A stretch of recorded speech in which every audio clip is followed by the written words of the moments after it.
Hello everybody, Chris here, and in this video I wanted to give you guys my updated thoughts on ECS systems and game engines. So specifically Bevy ECS and then Godot C# plus FreeFlow ECS systems. So this is a completely separate package that is actually game engine agnostic. So if you wanted to, you could use that in Unity game engine or something else. But essentially, because you're combining a node-based engine over here, and FreeFlow ECS, which is data and non-visual, then you end up creating a hybrid system. So you would have like hybrid ECS. But with Bevy ECS, ECS is essentially the game engine. So it's got its own built-in ECS framework. So you write code in Bevy, it's all built in. So everything you do, every plugin you consume is going to basically be ECS by default. But in Godot, node hierarchy is the standard. So you would have children to nodes, and these would kind of be your components inside of a regular Godot game. So, you'd have like your stats node and your sprite and all of that. But ECS lives in data. So instead, you have like your entities, which are not nodes, with the exception of one ECS framework, GECS Gex, which is GDScript based, specifically for Godot. Then in that case, the entity extends node. So in that case, it kind of brings the hybridization closer together. But I decided to not use that because I strongly prefer to use C# over GDScript now. So that means you got to grab a plain old C# ECS system. So there's a bunch of them out there. FreeFlow ECS is one of them. Arch ECS, I think, is another popular one, and there's other ones as well. So you got to bridge the gap between your nodes and your pure data world. And how far you go with that is kind of up to you. So for instance, Godot has a physics engine, obviously.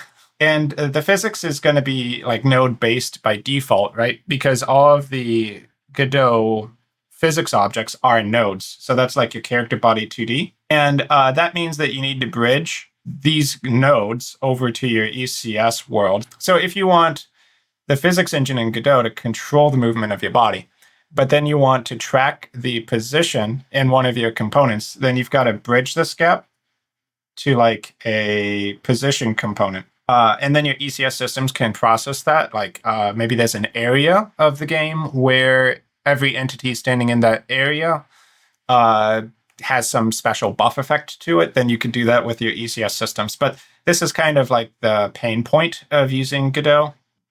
Okay, one thing I've been experimenting with is just not using the Godot physics engine at all, and instead using things on the backend side, like Sylphs, which is a C# grid math library, so that I can calculate positions without relying on the tile map layer directly.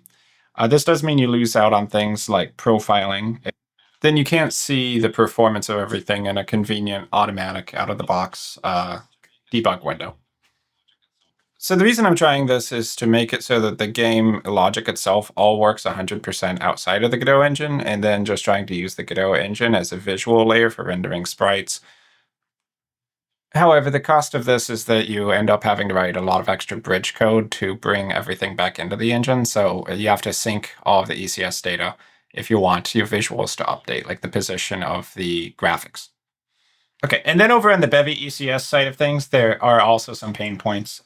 So if one is no visual editor, which basically means if you're working in Bevy, you're staring at code or JSON files or YAML files the whole time. And I'm cool with that. I like that, but not everybody does. And I think it would be really tough if someone was just like a designer and they wanted to work with your Bevy ECS systems. And another thing is that Bevy is extremely plugin heavy. So for instance, if you're on a physics engine, that's a plugin. So it doesn't force you to use a theoretical Bevy physics engine, but then you have to bridge the code between a physics engine and everything else you have to write. The Bevy library has like pieces to write your sprite visuals or your UI, but it doesn't really give you nice out of the box, just kind of like right click, add to the editor, I want a rich text editor field in my UI that Godot would have. So you have to like write your UI, and that also applies with sprites as well. So code to render sprites. And I don't really do much 3D, so I'm not sure about like 3D models, but I imagine it's pretty similar that you would need a lot of extra code to just get like a model to render on the screen. So the point I'm trying to get across is that like Bevy is going to be very code heavy. And if you introduce ECS into Godot, especially with non-GECS ones, then you are basically adding a lot of extra code you have to write. And one more pain point over here for Bevy is that Rust compile times are a bit of an issue. So I know that over on the Bevy side, they've been adding configuration settings to try to get like the compile times down. In the configurations I was playing around with, I just never was able to really get it to go like that fast. It was always kind of annoying. Whereas with C#, basically it's always like 2 seconds or something. So I do kind of prefer not to have to constantly hear the machine going at 100% CPU so that I can wait 60 seconds to, launch the game and check something. So that's one of the reasons I'm kind of more committed to this side of things with Godot C# plus a ECS system. It makes handling the sprite and rendering sides of things a lot cleaner, I think. So regarding Sylphs, it gives you a grid math library that allows you to calculate things without really needing to rely on the Godot tile map or really a lot of those front-end nodes that you would otherwise. But I'm still playing around with whether or not it's actually worth cutting out the entire Godot physics engine or not for my projects. And I haven't really gotten to making a final decision on that yet, so it's still kind of pending. If all of this sounded like just way too much, or neither option sounds really good, or you don't even want to use ECS, then one thing I would consider is, if you like it just to be simple, is Godot Resources. So if you use ECS and Godot, you're going to need to use lots of resources anyway, because you do need to bridge the gap from where your ECS systems get bootstrapped to your Godot node hierarchy anyway. So a Godot resource, you'd have like your node over here, or let's be more specific. You have like your character in the hierarchy, and the character, let's say, has like stats. And then you also have a UI HUD, like heads-up display, where you render all of your visuals, and you got like your stats display. Okay, so you want to take these stats and you want to render them at this stats display. So how would you do that? One option is that you have a reference in the node hierarchy, like you can do a export, and then you point this export in your C# code to the stats component on the character. That only works if the character is in the scene at the time you're defining the scene. So if you load your character separately and your UI separately, like when your game goes into runtime and then you have all these different things that need to come together, then this is going to cause issues. So what you can do to get around that is a resource. So a resource you can save as a .tras file. And because it's saved as a file, you can have it referenced in 2 different scenes that get composed in your final game scene. So you would have like, let's say let's be less generic, a character context. No, better, a player context. Okay, and the player context stores a reference to the character. And when does it do this? Well, the character will inject itself into the resource at runtime. So the character tells the resource when the character loads into the scene, hey, I'm the player, I become this character. And then once that's done, of course, you have to wait until this part has completed. Then your stats display consumes this and reads the player from the context. So this is essentially like your scene bridge, where you have 2 different scenes and they need to talk to each other at runtime. So one defines the context and one reads for the player.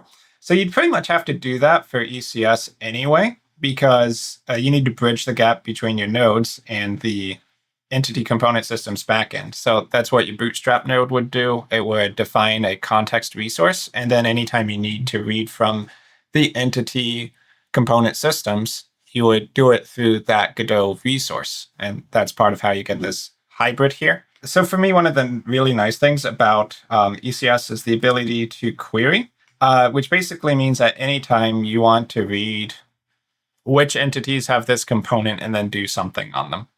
But if mostly what you care about is, you have like this object that always acts on the player or a array of players or something like that, and you can feed them all into this context bridge, then that kind of handles the same sort of benefits you get from easy querying because you just read from the context. And this would be more of like the Godot way of doing things anyway. Then you don't really need to worry about this crazy backend. And you're going to need Godot resources anyway for ECS. So I think this is like a really great starting point. So ECS gives you querying raw data, and then a resource lets you read from a context and then see different nodes at runtime if you connect them properly through a resource. So you can connect everything together like this, and your scenes don't directly need to know about each other until everything is wired up to these resources at runtime. So I think that this can easily be like 80% of the value with 20% of the effort, especially when you start factoring in that if you want your ECS systems to like go between a physics engine and the backend raw data that is detached from the physics engine, then there's a lot of that bridge code that you have to do. So something to think about. Okay, so to wrap up the video, I like both of these systems a lot. I also like Godot Resources. I would try, wherever possible, not to have direct node-to-node links, unless it's like the UI is linking to a child node, so you know that is always going to be there and you don't need to worry about, a scene boundary separation, because if you have a UI HUD, it's always going to have a stats display. That's your design. Then that kind of node reference is fine. Other than that, I really like resources within the Godot engine. I think they're great. And you would very much live in the code editor, not so much the Godot engine editor if you do this. But if you're already considering C#, then that's probably the case as well, since the Godot editor is mostly, you would write like GD script inside of it. And the particular reasons I wouldn't be using Bevy ECS right now, not that I don't like it, I do like Bevy a lot. One, I find the compile times a little bit painful. And then having no editor makes it kind of hard to visualize like what's actually going on in your game. And then you get it to compile and run and you're like, oh, that wasn't what I expected it to do. But it does take quite a while just to get your Bevy game to actually run. But it's cool when you do. Also, Bevy is not 1.0 yet. So I think Bevy is going to get cooler as time goes on, but Godot has obviously been around longer. It's more mature. So those are some of the reasons I would go this side right now. So hopefully in this video, I did give you a good look at what it actually means to put ECS into your games and some of the options that you have available to you. So I've been Chris. Thanks for watching to the end, and I will see you guys in my future video content.